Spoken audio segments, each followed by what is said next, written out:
தமிழுக்கு அமுதென்று பேர்.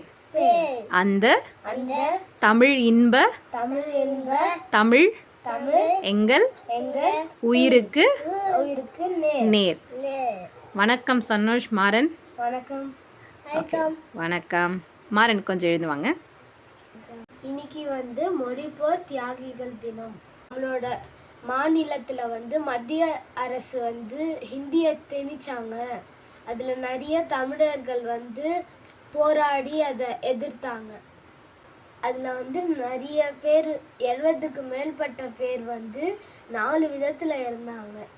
ஒன்று விஷம் குடிச்சு இருந்தாங்க, அப்புறம் தீ கொளுத்தி இறந்தாங்க, ஒரு சிலர் சிறையிலேயே இருந்தாங்க, அதுக்கப்புறம் துப்பாக்கி சூட்லேயும் இருந்தாங்க. இதில் நிறைய மாணவர்கள் கூட துப்பாக்கி சூட்டில் தீக்கொளிச்சில் இறந்துருக்காங்க. இன்னைக்கு அவங்களோட தியாகத்துக்கு நம்ம மரியாதை செலுத்துகிறோம். நன்றி, வணக்கம்.